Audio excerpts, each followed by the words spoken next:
Hi, welcome back. Certainly glad you could join us today. I thought today maybe we'd do a very nice little seascape. I've got a lot of letters from people asking me for a simple little seascape that anyone can do. So I thought we'd do that today. Let's start out and have them run all the colors across the screen that you need to paint along with us. While they're doing that, let me show you what I've got done up here. For this, I have my standard old canvas. I use an 18 by 24 inch pre-stretched double prime canvas, but you use whatever size you want. I took a piece of contact paper and cut an oval out. Now, to cut the oval out, you can use something like an X-Acto knife or a pair of scissors. It doesn't matter. Stuck the oval onto the canvas, covered the inside with black gesso. Just totally covered it with black gesso. Allowed that to dry completely. Now on top of that, on the sky up here, I've taken Prussian blue and black. I think I'll make a stormy looking sea today, so I want something very dark and very moody. Just Prussian blue and black and covered the entire top. On the bottom, I've used a little bit of black, sap green, and Prussian blue. So on the bottom, I just put a little bit of sap green. Otherwise, it's the same as the top. So you could do the whole thing, add a little sap green at the bottom, just to give it a little watery feel. And with that, let's just start off and have some fun. Take off today with the old 2-inch brush and a little bit, just a small amount of titanium white. We don't need much paint. Not much, just a little. Just old titanium white. And let's go right up in here. And now with that, let's just put in some basic little cloud things that are happening up here. And I'm just using the corner of the brush and just making like little X's. Just sort of let the brush play and just have fun up here. See, it takes very little paint though, very little, because we have the color underneath. When you touch it with white, that color comes alive. Just absolutely comes alive. There. And we just sort of have to think and make up in our mind where does our big old clouds live? These are big old fluffy, big old tough clouds, storm clouds maybe. And we just sort of dance them in here and there and here, wherever you think they should be. There. See, it's very, very easy to do this. Very easy. Maybe there's another big old cloud that lives right here. You can tap in a few, use just the corner making X's, any way that you sort of get an effect that you're looking for. There. Then we're going to come back and we're going to blend all of these. So even these areas that are very dark will end up with a little bit of paint in them. This black canvases are so fantastic because it allows you to make effects that, they're almost unreal and they're easy to do. Very easy to do. There we go. And maybe a little color right in here. Now then, let me wash the old brush. If you've painted with me before. You know, that's really the fun part of this whole technique, is just washing the brush. So we'll scrub the old brush with odorless paint thinner. Shake off the excess. And just beat the devil out of it. Now, be sure your brush is as dry as you can get it. And then we can go up here and very lightly just begin blending this. Now you can blend it to any degree of darkness that you want.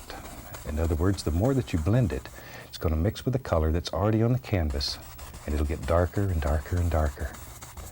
And you can always go back and add a little more of the white, and we may do that just to highlight some of the clouds. So don't worry about it. As you know, we don't make mistakes. We just have happy accidents sometimes. And by that, we just mean that very soon you begin to be able to work with anything that happens. Anything that happens, and you can turn it into something that's exciting and wonderful. There's nothing bad that happens on this canvas. The absolute worst thing that could happen is that you take the paint off that you put on, reuse the canvas, and do the painting over. But even then, you've still learned, and any time that you learn from practice, it's not wasted. All right, I just use the same old brush. I want to add a little more white. I think we're going to brighten up our clouds a little. And as I say, in your world, you make them as bright or as dull as you want them. It's up to you.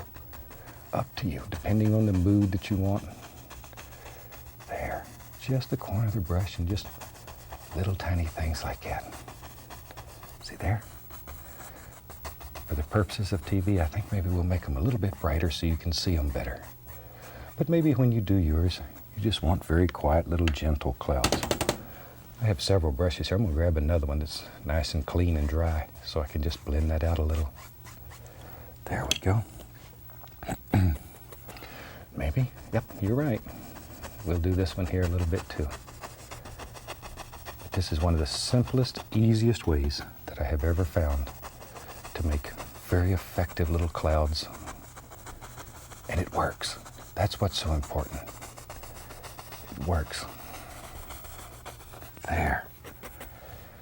But just think about little things that are floating around here in the clouds and just put them in. Just put them in. I'm going back to the clean brush. Like that. And very lightly, just blend it a little. Just blend it a little. I don't want to blend it too much. Just don't want it to go away. There. And you can do this, as I say, as many times as you desire. Some people want clouds that are very distinct. That's easy to do. You just do this as many times as you want till it gets there. Till it gets to where you want it. Boy, that's a mean looking old cloud there. That's one of them old clouds that'll bring you a thunderstorm in a heartbeat. All right. I live in Florida, right close to Mickey Mouse's house, and we have a lot of thunderstorms sometimes, especially in the summer. There's a period there where almost every day we have a fantastic thunderstorm. I sort of like them because it has a beautiful sound to it. And when it's over, everything is clean and fresh and beautiful again. It's like God sort of washes the whole landscape. There. Okay. With that easy, we have a pretty nice little sky. Some nice clouds, no problem at all. And as I say, even if you've never painted, this is one that you can do. Now here, I had just a piece of old masking tape because it helps me have a nice straight line across there. That's the only reason I have it on there. So we'll just take it off, and we have a very straight horizon now. And with that, we can begin to really play. Let me wash the brush. It's been a while. Just like to wash it. There we go. We're in business now. Now then, where we had that piece of tape, might need to add just a little bit of color. So we'll take a little sap green, a little black and blue, and we'll just bring that color right up there, something like that. I know you probably can't see that, because I can't either. But we know now that there's paint all the way up to that line. All right. Now then, let's use the old filbert brush a little bit. Put a little bit of titanium white on it. And let's just sort of lay out our basic wave shape.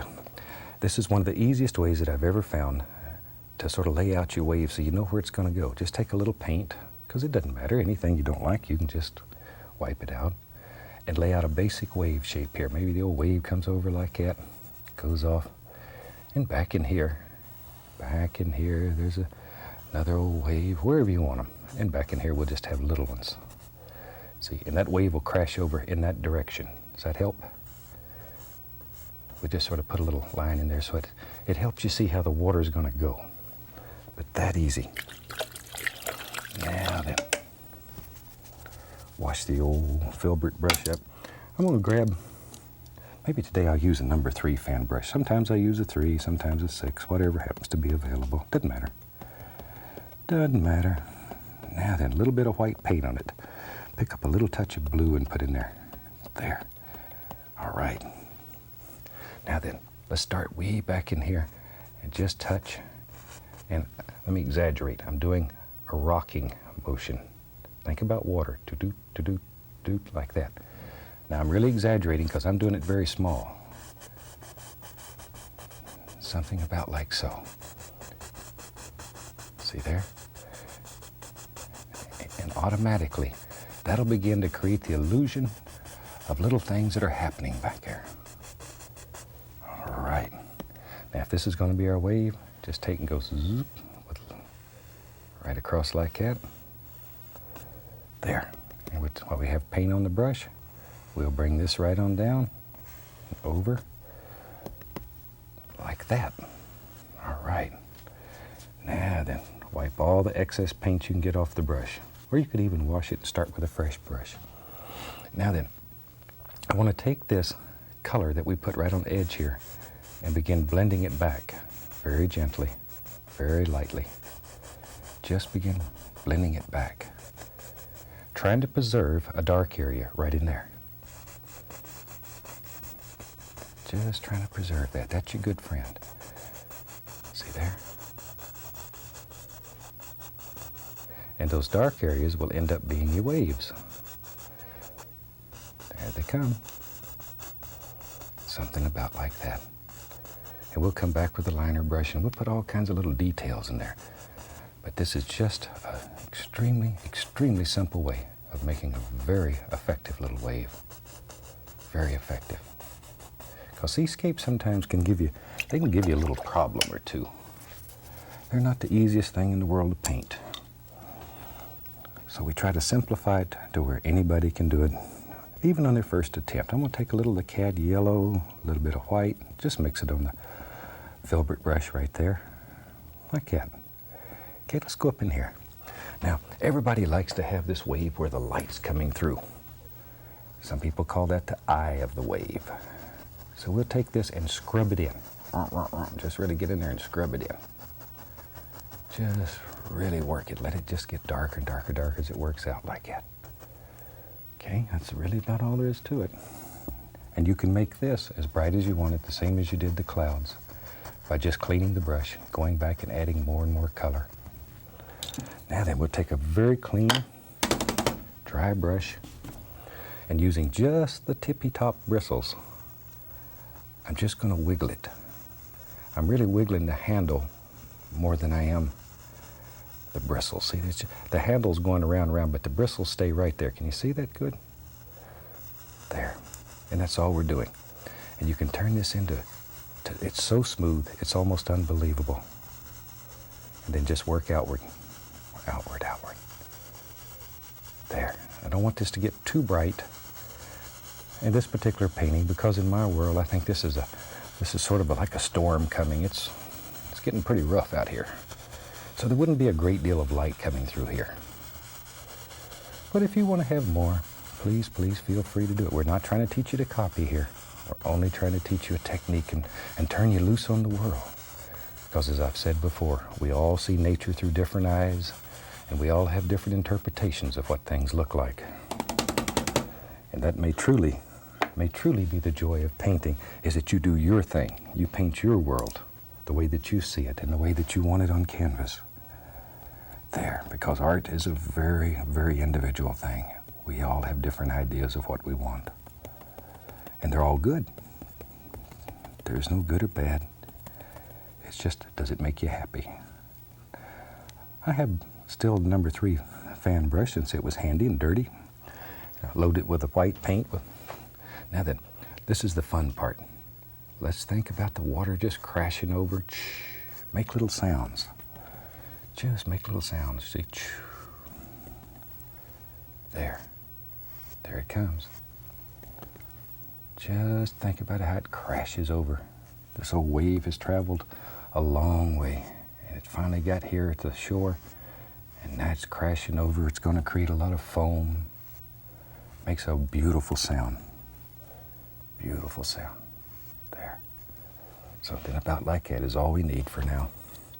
Now we'll take a filbert brush and take a little bit of black, a little bit of the Prussian blue, and a touch of white. There we go. So I'm making sort of put some alizarin crimson there too. I want that to be more of a, ooh, that's nice, more of a lavender type color. But lavender to the blue side. Okay, let's go up in here. Now then, we'll take this brush and let's put the shadow. We're putting the shadow in first for the foam. There it comes. Oh, water's turning and crashing and churning, and boy, it's just having a ball back here. There. All right. I have 2 filbert brushes going here, so I can sort of work back and forth without having to stop and clean them each time. They're not as much fun to clean as the big brushes, so we'll have a couple of them. Something about like that. Now then, we can go right up to the top of that shadow, and we can put the indication in here of some nice foam. Each time you load your brush, wipe it off, get it nice and clean, or at least wipe off the excess paint. Then go back and reload it. There, wiping it, a little bit more paint, then we can come back with fresh paint and just keep right on splashing here. Just sort of tapers off into nothing. Shoot, well, we got that. Maybe back in here, some little splashes that are happening. This is pretty rough water, so we need some little doers that are going on back in here. Who knows? Who knows? Maybe there's even a little bit in here. Not as much, not as strong, because we want the center of interest to still be in here. There. Now, good dry 2-inch brush, or you could use a 1-inch brush for this if you're a little more comfortable with it. Makes no difference. And once again, we want to blend this together so it's as soft as silk. Just like so. There. Something about like it. And I beat the brush just to knock off excess paint. And sometimes in our world, we'll take a little Van Dyke brown, a little bit of the dark sienna, maybe even a little black, mix them together. Maybe in our world, way back in the background, let's go up here. Maybe there's a little headland up here. You know, just a little projection of land that comes out into the water. Something about like so. It's very dark, it's very far away, but we can still make it out back here. And take a little bit of white and put in there to make a little highlight. Same color, I'm just adding a little white to it. So here and there we can see just a little indication of things that are going on. There. Like that. Now we have to wash the old brush. Go back to our white paint, pick up a little, and now I'm going to just splash a little water right up here on this headland. There, something about like so. Maybe you can even see a little here and there. See, it's really splashing right there. Maybe there's some big rocks in the water, we don't know. Just makes it very interesting and very pretty. Now then, going back to the old filbert. I like the old filbert today. It doesn't matter, you can use anything. And we could begin putting in the indication here of all kinds of little foam patterns, and this water's churning pretty hard here, so we're going to have a lot of little things that are going on. There. Now this is where you really bring your little seascape together. All of these little things that are happening. There we go. As I say, this is a very, very simple little seascape. This is one I'd recommend when you first start. And as you work farther and farther, you can do seascapes that, my gosh, you won't even believe. But this is a good way to get started, to get a feel for it. Just to get a feel for it. There we go. We have so many fantastic people all over the country that are painting. They're painting scenes that they never believed possible. And maybe more interesting is their family and friends didn't believe they could ever do it. That's nice when I've got letters from young friends' mothers that said, my son or daughter is painting, and they're doing paintings that I can't hardly believe, and they've never had any lessons other than watching the show on television. And from that, they become very interested in art. They begin to experience a little success. And as you probably know, nothing in the world breeds success like success. So if you have a few good experiences with painting, then you sort of get hooked on it. So try these paintings that aren't too difficult at first. Become comfortable with them, and then as you become comfortable, go into more difficult things. I've taken a little bit of paint thinner, mixed it with some titanium white and a little bit of the Prussian blue. Have the liner brush, very thin paint. Fill the bristles full. Let's go up in here. Now we can come back and begin putting the icing on the cake. You can just put all these little things in here. This is what gives your painting character. It looks like a lot of detail in it. And if you have time, you can sit and do this and make all kinds of gorgeous effects. Gorgeous, gorgeous effects. And this is really what will make your seascape special. Very, very special. There. See there? Just little things that are happening where the water's splashing and playing and having fun. But we're using that same stroke, sort of a rocking stroke. Now you have sort of a weird angle here, and it looks a little strange, but it'll look right for you. By the weird angle, I mean the camera gives it a little angle. This looks a little higher than it really is. All right. And we can bring things all down through here and put details in the water. There. As you paint more and more seascapes, spend more time studying foam patterns. That may be the hardest part of painting seascapes. These little foam patterns here, though, are what make or break a seascape. These are just dropped in very easily. But as you paint more, you'll want to put more and more detail into them. There we go. You can get carried away with this and just make some of the most gorgeous scenes. There. Maybe something about like that. Sometimes it's nice to take the least little touch of that white we had with a little bit of yellow in it, thin it down with a little paint thinner. And you can come back and just highlight this, just to make it sparkle a little. Don't overdo. This is too dark of a painting for this to be real bright. Now then, also another thing that can be done that's very easy, find old filbert here that's half clean. You can take that dark color, some blue and black, a little green, and you can come back up in here with the filbert and you can literally just punch holes in the foam. See? You can just punch holes in it wherever you think it should be. So it looks like there's openings in there.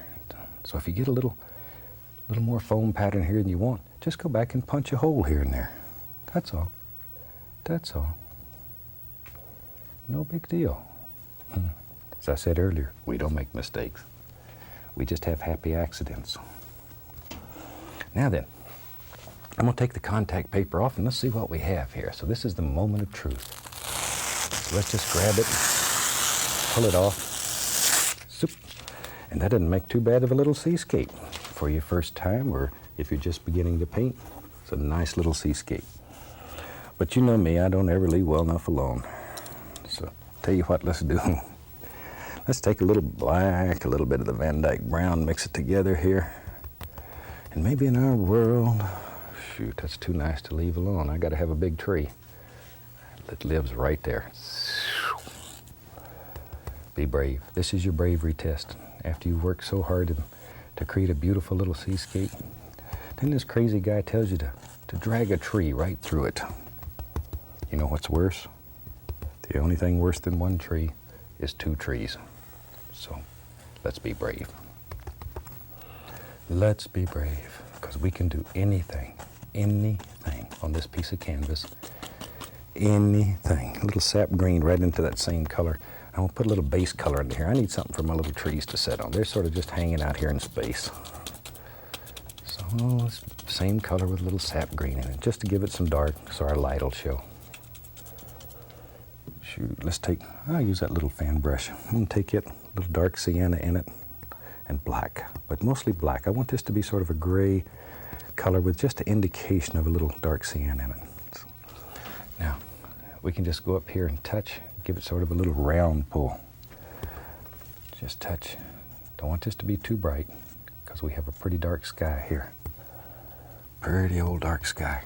Just enough to show a little indication of light on this old tree. That's how we sort of separate them. But when you do this, pull it sort of round. By round, I mean like that. And once again, I'm exaggerating. But it'll give the tree sort of a round effect. Okay. See how easy that is? Now then, let's take some paint thinner. And I'm going to go right into the midnight black. I want a lot of black color, but I want it to be very, very thin. Very thin, because you know our golden rule, a thin paint will stick to a thick paint. I've got paint all the way up, halfway up the handle of the brush here, but that's all right. It's all right. But the paint is very thin. And maybe there's some old palm leaves laying out here and blowing in the wind. This is the easiest way I've ever found of making them. Just use a very thin paint, figure out basically where you want them to be, and then just give them a little pull.